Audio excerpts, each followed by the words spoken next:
బట్టతలతో బాధపడుతున్నారా? ఆధునితనమైన పద్ధతిలో hair transplantation చేయబడును. Face clinic, Hyderabad. నమస్కారం విజయపేదన గారు. నమస్తే నాగరాజ్ గారు. మన అనుకునేటువంటి మనిషి మనకు కంటి ముందే చనిపోయినప్పుడు మనం తెలియని ఒక అగాధము, దాంతోపాటు తెలియని ఒక గాయంలాగా అంటే గాయంలాగా ఉండిపోతూ ఉంటుంది మన జీవితాల్లోకి. దాని నుంచి బయటపడటం చాలా కష్టం అయిపోతూ ఉంటుంది. దాని తాలూకు ఎఫెక్ట్స్ అసలు ఏ విధంగా ఉంటాయండి ఒక మనిషి మీద? ఇది అంటే మనిషిని బట్టి ఉంటుందండి, ఒక్కొక్క మనిషిని బట్టి. కొంతమంది ఏంటంటే ప్రిపేర్డ్గా ఉంటారు. అంటే ప్రిపేర్డ్గా ఉంటారు అంటే ఇన్ ద సెన్స్ అవతల వ్యక్తి మనకు కావలసిన వాళ్ళు చనిపోయారు అన్నారు మీరు. సడన్ డెత్ అనుకోండి, ఒకలాంటి పరిస్థితి ఉంటుంది. లేదంటే ఏదన్నా ఒక వ్యాధితో బాధపడుతూ చనిపోయారు అనుకోండి, అప్పటికి మెంటల్ ప్రిపేర్డ్నెస్ ఉంటుంది. ఇప్పుడు మనం సడన్గా ఒక వ్యక్తి కాలం చేస్తే అనేది తీసుకుందాం.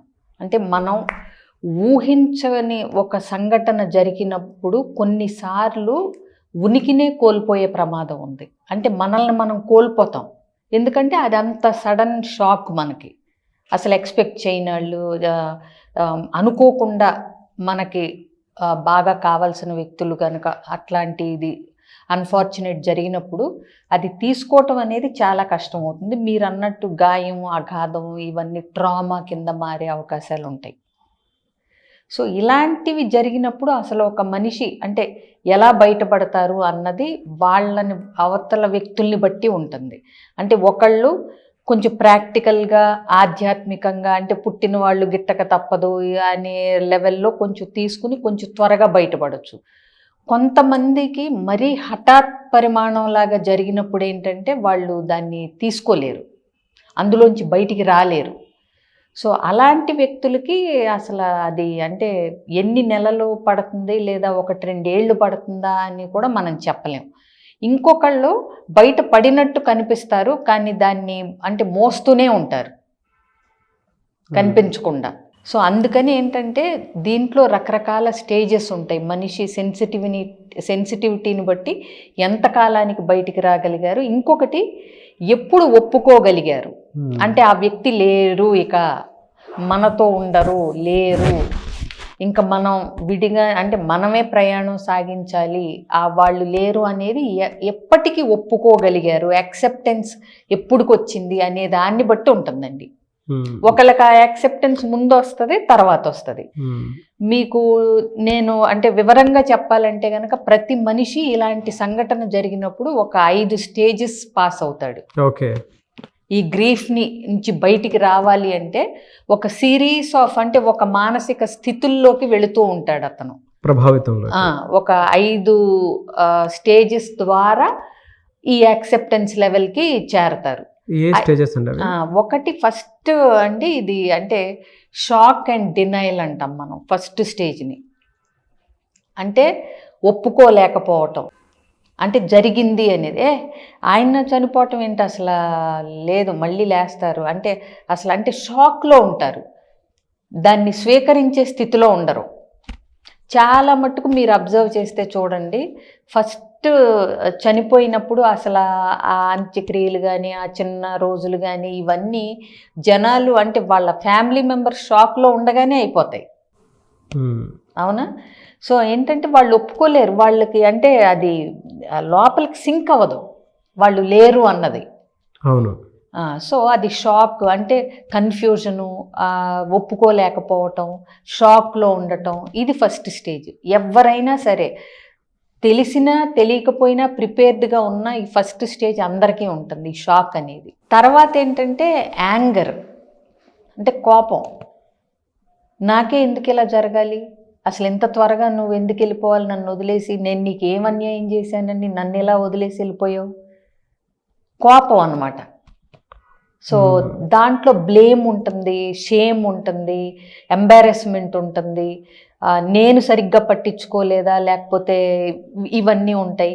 బ్రతికున్నప్పుడు జరిగిన సంఘటనలో నేను క్షమించి ఉండాల్సింది, నేను అలా చేసి ఉండాల్సింది, నేను ఇంత అంటే పట్టుబట్టి ఉండకపోవాల్సింది, ఇట్లా వాళ్ళు ఉన్నప్పుడు కూడా ఊహించుకుని షేమ్ ఫీల్ అవ్వటం, గిల్టీగా ఫీల్ అవ్వటం, కోపం రావటం, ఇవన్నీ కలగా పులగాగా ఉంటుంది వాళ్ళ మానసిక స్థితి. రిజెంట్మెంట్, యాంగర్ అండ్ రిజెంట్మెంట్, కోపంతో కూడిన ఒక రకమైన బాధలో ఉంటారు వాళ్ళు రెండో స్టేజ్లో. ఇది అనుభవించే వాళ్ళకే తెలుస్తుంది. అవును. మూడోది డిప్రెషన్ టైప్లో.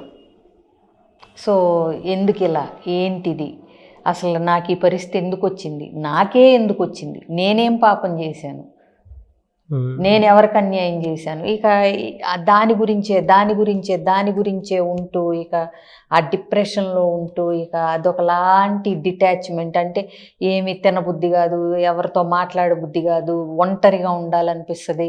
ఈ ఫేజు కావలసిన వ్యక్తులు బాగా దగ్గరగా, మనసుకు దగ్గరగా ఉన్నవాళ్ళు చనిపోయినప్పుడు, మనల్ని వదిలేసి వెళ్ళినప్పుడు, ఇలాంటివి ఈ ఫేజు ప్రతి ఒక్కళ్ళకి కూడా అనుభవంలో ఉంటుంది. నేను చెప్పే ఆ స్టేజెస్ అన్నీ ప్రతి ఒక్కళ్ళకి అనుభవంలోకి వస్తాయండి. కాకపోతే ఎంతకాలం, ఎంత త్వరగా బయటపడతారు, ఎంత లేట్గా బయటపడతారు అనేది depends upon the person strength. కానీ ప్రతి ఒక్కళ్ళు ఇవన్నీ అనుభవించాల్సిందే. ఒకళ్ళు 2 రోజుల్లో బయటికి రావచ్చు, ఒకళ్ళు 2 నెలల్లో బయటికి రావచ్చు, ఒకళ్ళు 2 ఏళ్లలో బయటికి రావచ్చు. అది సో కానీ ఈ స్టేజ్ అనేది ప్రతి వ్యక్తి అనుభవంలోకి వస్తుంది. సో ఈ డిప్రెస్డ్ ఫీలింగు ఇది. 4th అంటే బార్గెయినింగ్. అంటే కొంచెం ఏమన్నా ఇది అవ్వచ్చు, నా బాధను వేరే వాళ్ళతో చెప్పుకుంటే తగ్గుతుందేమో, ఎవరన్నా నాతో పాటు ఉంటే బాగుంటుంది, సెల్ఫ్ సింపథీలోకి వచ్చేస్తారు కొద్దిగా. అంటే ఏంటంటే డైలాగులు, అంటే కొంచెం దీని గురించి మాట్లాడటం, షేర్ చేసుకోవాలనిపించటం, ఎవరన్నా మనతో పాటు ఉంటే బాగుంటుంది అనుకోవటం. కొన్నిసార్లు ఏంటంటే కొంతమందికి చూడండి, ఇది అంటే మనం ఏదైనా యూనివర్సల్గా చెప్పలేమండి. కొంతమంది ఏమో దీని గురించి మాట్లాడుతూ సాంత్వన పొందుతారు. కొంతమందికి అసలు గుర్తు తెచ్చుకోవటమే ఇష్టం ఉండదు. మీకు అర్థమైందా? ఇప్పుడు ఒక అనుకోని సంఘటన జరిగి ఏదన్నా ఒక మనిషి ఇదైతే మీరు కనుక రెగ్యులర్గా మీరు అబ్జర్వ్ చేస్తూ ఉంటే, ఒక 15 రోజులు 20 రోజుల తర్వాత మనం పరామర్శించడానికి వెళ్ళినప్పుడు వాళ్ళు ఉన్నప్పుడు జరిగిన సంఘటనలన్నీ వీళ్ళు నెమరు వేసుకుని మనతో చర్చిస్తూ మాట్లాడుతూ ఉంటారు.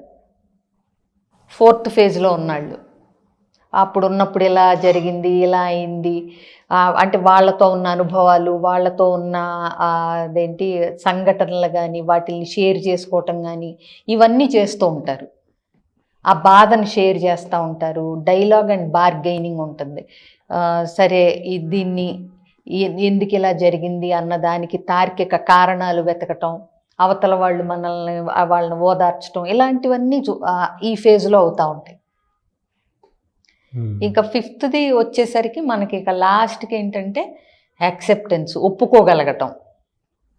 ఇది జరిగింది, ఇంకా వాళ్ళు ఉండరు, వాళ్ళు లేకుండానే మనం మన ప్రయాణాన్ని కొనసాగించాలి అనే దాన్ని ఒప్పుకోగలుగుతారు, కష్టంగా ఉన్నా సరే. ఈ 5 స్టేజెస్ అయితే ప్రతి ఒక్కళ్ళు గోత్రూ అవ్వాల్సిందే. కాకపోతే ఎంతకాలం ఒక్కో స్టేజ్లో ఉంటారు అనేది మనం చెప్పలేం. ఇంకొకటండి, మరీ సెన్సిటివ్ వ్యక్తులైతే ఈ స్టేజ్లు వెనక ముందు కూడా అవుతూ ఉంటాయి. ఈ యాక్సెప్టెన్స్ లెవెల్కి వచ్చే ముందల మళ్ళా అంటే యాంగర్లోంచి మళ్ళీ బార్గెనింగ్లోకి వస్తారు, మళ్ళీ యాంగర్లోకి వెళ్ళిపోతారు, మళ్ళీ కొంచెం డిప్రెస్డ్గా ఉంటారు. ఫేజులు మారుతూ ఉంటాయి. యాక్సెప్టెన్స్ వరకు వీళ్ళు గజిబిజిగా ఉంటారు, ఒకరోజు స్థిమితంగా ఉంటారు, ఒకరోజు గజిబిజిగా ఉంటారు. వాళ్ళ మెంటల్ స్ట్రెంగ్త్ని బట్టి యాక్సెప్టెన్స్ వచ్చే వరకు ఇవి ఊగుతూ ఉంటారు. నాకు మీరు చెప్పేటప్పుడు 2 ఎగ్జాంపుల్స్ బాగా గుర్తొచ్చాయండి. బాగా ప్రతి ఒక్కరూ ఇప్పుడు మీరు చెప్పిన క్యారెక్టరిస్టిక్స్ అండ్ ట్రైట్స్ ఉన్నాయి కదా, ప్రతి మనిషిలోనూ జరుగుతాయి. నా మనసులో ఉన్నది చాలా బాగా చెప్పారండి అని కూడా కామెంట్ బాక్స్లో పోస్ట్ చేసినటువంటి చాలామంది ఉంటారు. అంటే వాళ్ళ మనసులో దూరి మీరు మాట్లాడారు. బ్రహ్మోత్సవం అని ఒక సినిమా ఉంటుందండి మహేష్ బాబు గారిది. తండ్రి చనిపోయిన తర్వాత ఒక షాక్కి గురయ్యి ఇది నిజమా అబద్ధమా అనుకునే ట్రామాలోకి వెళ్ళిపోయి మనిషి తండ్రి చనిపోయిన తర్వాత అలానే ఉంటాడు, అంటే బాడీ అలానే ఉంటుంది. మహేష్ బాబు గారు కిందకు వచ్చి పరిగెత్తుకుంటూ కిందకు వచ్చి చూస్తారు. కిందకు వస్తే వాళ్ళ ఇంట్లో ఉండేటువంటి వాళ్ళందరూ పని చేసుకుంటూ ఉంటారు. అంటే ఒక షాక్, ఇది నిజమా అబద్ధమా. మీరు ఫస్ట్ ఫేస్ చెప్పారు చూసారా, ఆ ట్రామా ఉంటుంది మనిషికి. మళ్ళీ పైకి వెళ్ళి చూస్తే బాడీ అలానే ఉంటుంది. కొంచెం అబ్జర్వ్ చేసి చూస్తారు. మళ్ళీ కిందకి వెళ్ళి చూస్తే మళ్ళీ ఉంటుందండి scene. Director point of view నుంచి చూసేటప్పుడు అసలు ఆ సీన్ని యాక్సెప్ట్ చేయాల్సిందే. అంటే మనుషుల్లో మీరు ఇందాక చెప్పారు చూసారా, ఒక్కొక్కలా తీసుకుంటూ ఉంటారు. ఆ యాక్సెప్టెన్సీ లెవెల్ మహేష్ బాబు గారికి రావడానికి టైం పట్టేస్తుంది. అంటే ఫ్యామిలీ ఉంది కాబట్టి, మీరు ఇందాక చెప్పినట్లు ఫ్యామిలీ ఉంది కాబట్టి తను మళ్ళీ తను గెయిన్ చేసుకొని బయటకు వస్తాడు. అది ఫస్ట్ యాక్సెప్టెన్సీ. రెండో సినిమా నాకు ఇది గుర్తొచ్చింది, రంగస్థలం. ఓకే. బార్గెనింగ్ నేచర్ ఉంటుంది చూసారా, అది తన అన్న సడన్ డెత్ని చూడలేక భరించలేక ఆ పెయిన్ని రివెంజ్ కిందకి తీసుకుని వెళ్ళిపోతూ ఉంటారు. కొంతమంది సోషల్ రివెంజ్లో కూడా వెళ్ళిపోతూ ఉంటారు మనుషులు. ఎప్పుడైతే పరిపూర్ణంగా తను ఏ విధంగా నా అన్న చావుకు కారణం ఇతను అని అనుకున్నప్పుడు, ఒక మనిషిని సంపూర్ణంగా ఉన్నప్పుడు మాత్రమే చంపాలనేటువంటి ఆలోచనతో చంపేస్తారు చేస్తారు. అంటే సోషల్ రివెంజ్ ఉంటుంది కొంతమందిలో. అంటే మనిషిని చంపటమే నేను ఇది అని అన్నాను. బట్ ఆ యాక్సెప్టెన్సీకి ఎప్పుడు తీసుకుంటారు అని అంటే, ఆ సోషల్ నెగటివ్ ఎలిమెంట్ ఎప్పుడైతే వాళ్ళ బాడీలోకి రిమూవ్ అయిపోతూ ఉంటుందో, అంటే ఆ సాటిస్ఫాక్షన్ ఎప్పుడైతే వస్తూ ఉంటుందో, అప్పుడు మాత్రమే మనిషి రియాలిటీలోకి రావడానికి అవకాశం ఉంటుంది. నాకు బాగా నచ్చింది. అంటే మీరు చెప్పేటప్పుడు నాకు ఈ రెండు గుర్తొచ్చాయి. అంటే డైరెక్టర్ ప్రొజెక్ట్ చేసినటువంటి విషయం ఉంది చూసారా, అది నిజం. అంటే మనిషి మన చుట్టుపక్కల రోజు తిరిగేటువంటి ఒక మనిషి పోవడానికి చాలా కారణాలు ఉండొచ్చు. బట్ యాక్సెప్టెన్సీలో ఇంకొక మనిషి రావడానికి మాత్రం చాలా టైం పడుతుంది. బట్ ఈ రెండు ఇన్సిడెంట్స్ నుంచి నాకు అది ఫ్యామిలీ ఇన్సిడెంటే.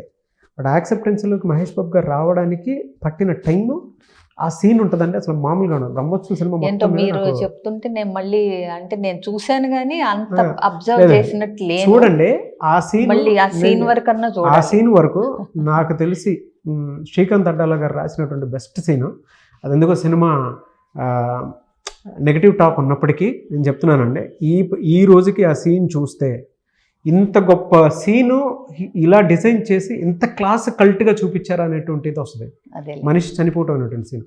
రెండిటు రివెంజ్ మోడ్లో. అంటే ప్రతి మనిషికి నా చుట్టుపక్కల ఉండేటువంటి ఒక మనిషి చనిపోయాడు అనుకున్నప్పుడు ప్రతి మాట హాంట్ చేస్తూ ఉంటుంది. నాకు రంగస్థలం సినిమా గుర్తొచ్చింది. ఈ రెండు బలమైనటువంటి కారణాలు. ఒక మనిషి చావుని ఏ విధంగా తీసుకోవాలి, ఒక మనిషి చావుని ఏ విధంగా తీసుకోకూడదు, రియాలిటీలోకి ఏ విధంగా రావాలి అనేటువంటి దానికి. అంటే రకరకాల కారణాలు ఉండొచ్చు. ఇప్పుడు నేను చెప్పిన దాన్ని బట్టి మీకు ట్రిగర్ అయ్యి మీకు గుర్తొచ్చినాయి ఈ రెండు. ఎందుకంటే బార్గెనింగ్ లో తేడా ఉంటుంది. ఒక మనిషి స్వాంతన చేసుకుని తను మాట్లాడుకుని బయటికి రావడం వేరు, పగ తీర్చుకొని అంటే సోషల్ రివెంజ్ ఉంటుంది. అది మనిషి అవ్వాల్సినటువంటి అవసరం లేదు. అదే సాటిస్ఫాక్షన్ లెవెల్ దాటిన తర్వాత రియాలిటీని యాక్సెప్ట్ చేయడానికి అవకాశం ఉండేలా ఉంటారు. నాకు ఈ రెండు బాగా గుర్తొచ్చాయి. అయితే దీని నుంచి బయటపడాలి అని అంటే అకార్డింగ్ టు సైకాలజీ ఎలా అండి, వీటికి సంబంధించినటువంటి మెడిటేషనల్ ముద్రాస్ ఏమైనా ఉంటాయా, ఎలా బయటపడాలి? ఇప్పటికీ కొంతమందికి అవి చుట్టుముట్టేస్తూ ఉంటాయి. అంటే ఓన్లీ ముద్రల వల్ల బయటపడలేరు కానీ ఇప్పుడు ఎవరికైనా సరే అండి మెడిటేషన్ ఇప్పుడు మనం అంటే మంచిది ధ్యానం అని చెప్తున్నాం, అలాగే జర్నలింగ్ చేయమంటున్నాం. ఇప్పుడు వీళ్ళందరికీ కూడా ఇవన్నీ ఉపయోగపడతాయి. ఇంకొకటి ఇట్లాంటి ఈ ట్రామాటిక్ ఇన్సిడెంట్స్ నుంచి కానీ ఆ బాధ దిగుల నుంచి కానీ బయటపడాలంటే కూడా వీటన్నిటితో పాటు ధ్యానం చేసేటప్పుడు ముద్ర అంటే ఏం లేదండి, చేతి వేళ్ళ అమరిక. అది మన నర్వస్ సిస్టమ్ని ప్రేరేపిస్తుంది. కాబట్టి ఏంటంటే ఒక ముద్ర వేసినప్పుడు మనకి ఆ ఎఫెక్ట్ అనేది ఏదైతే మనం చేస్తున్నామో దాని ఎఫెక్ట్ ఇంకా ఎక్కువ బాగుంటుంది. అది అందుకని ఒక 20 నిమిషాల నుంచి అరగంట ఏదన్నా పర్టికులర్ ఎఫెక్ట్ కావాలనుకున్నప్పుడు ఆ ముద్రలు వేయొచ్చు. ఇప్పుడు మీరు అన్నట్టు ఇట్లాంటి ట్రామాటిక్ ఇన్సిడెంట్స్ నుంచి వీటి నుంచి కనుక బయటపడాలి అనుకుంటే కనుక 4-5 ముద్రలు చాలా ముద్రలు ఉంటాయి మనకి. మీరు టక్కుని ఇప్పుడు అడిగారు కాబట్టి నాకు గుర్తొచ్చేది ఉత్తరాబోధి ముద్ర అని చెప్పి, ఇట్లా 2 చేతుల యొక్క ఇండెక్స్ ఫింగర్స్, థమ్స్, బొటన వేళ్ళు, చూపుడు వేళ్ళు కలుస్తాయి, ఫోకస్ ఇలా పెట్టి ఉన్నప్పుడు ఏంటంటే ఆ బాధ నెగిటివ్ థాట్స్ నుంచి ఆ వరీ నుంచి కొంచెం తగ్గే అవకాశం ఉంటుంది. ఎన్ని మినిట్స్ చేయాలండి పర్ డే? ఇది 1/2 an hour చేస్తే మంచిదండి. అంటే బాధ తగ్గాలి అనుకునే వాళ్ళు కళ్ళు మూసుకుని ఒక 1/2 an hour ఫోకస్డ్గా ఉంటే ఏది కావాల్సిన వాళ్ళైనా ఆ ముద్రని 20 నిమిషాల నుంచి అరగంట వేస్తే దాని యొక్క ఫలితం పొందుతారు. ఇంకొకటి వాయుముద్ర. మన చూపుడు వేలుని బొటన వేలుతో ఒత్తి పట్టాలి, మోకాళ్ళ మీద పెట్టుకోవాలి. ఇది కూడా ఏంటంటే కొంచెం ఫోకస్ వచ్చి ఆ బాధ అనేది, ఆ ఓవర్ థింకింగ్, యాంగ్జైటీ అంటే చాలా వాటికి పనిచేస్తాయి. ఒక ముద్ర స్పెసిఫిక్గా ఒక్కదానికే అనేది ఏమి ఉండదండి. అదే చనిపోయిన మనిషి ఆలోచనల నుంచి బయటపడటం అనేది చాలా టఫ్ టాస్క్. అయితే ప్రతి ఒక్కరికి అంటే ఇలాంటి పెయిన్ ఎక్కువ ఉంటుందండి. దానికి మీరు ఏమన్నా క్లాస్ లాంటిది ఏమన్నా డిజైన్ చేసి చేయటం అట్లాంటివి ఏమన్నా? అంటే ఇప్పుడు మీరు ముద్ర అడిగితే నేను ముద్ర క్లాస్ ఉందనే మీరు అడిగారేమో స్పెసిఫిక్ ముద్ర అనుకున్నాను. ఇప్పుడు April 22nd to 26th 5 days basic Mudra, healing mudras and guided meditation అనే క్లాస్ ఉంది. సో అది అటెండ్ అయిన వాళ్ళకి అసలు ముద్రల ఉపయోగాలు ఏంటి, ముద్రలు ఎట్లా వేయాలి, ఏం కావాలంటే ఎన్ని నిమిషాలు వేయాలి, అట్లాగే గైడెడ్ మెడిటేషన్ ద్వారా ఆల్రెడీ బాడీలో స్టక్ అయిపోయి ఉన్న కొన్ని నెగిటివ్ ఇన్సిడెంట్స్ కానీ ఎమోషన్స్ కానీ స్టక్ అయిపోయినప్పుడు వాటిని ఎలా రిలీజ్ చేసి రెగ్యులేట్ చేయాలనేది కూడా చేయటం జరుగుతుంది. తర్వాత అడ్వాన్స్డ్ కోర్స్ కూడా ఉంటుంది, డేట్స్ చెప్దాము. సో April 22nd నుంచి అయితే ఉంటుంది. Anyways thank you so much Vijaya Peddana గారు. అయితే కొంతమంది మీ దగ్గర అపాయింట్మెంట్ తీసుకోవాలి అనుకున్నటువంటి వాళ్ళు ఉన్నారు. సో వాళ్ళు మిమ్మల్ని అప్రోచ్ అవ్వాలంటే ప్రాసెస్ ఏంటి? చాలా సింపుల్ అండి. స్క్రీన్ మీద కనిపిస్తున్న నెంబర్కి కాంటాక్ట్ చేస్తే నా అపాయింట్మెంట్ డీటెయిల్స్, ఆన్లైన్ ఆఫ్లైన్, ఏ టైంకి కావాలి, మొత్తం అన్ని డీటెయిల్స్ వాళ్ళు చెప్తారు. ఈవెన్ క్లాస్కి ఎన్రోల్ అవ్వాలనుకున్నా సేమ్ స్క్రీన్ మీద కనిపిస్తున్న నెంబర్కి కాంటాక్ట్ చేస్తే వాళ్ళు అన్ని వివరాలు చెప్తారు.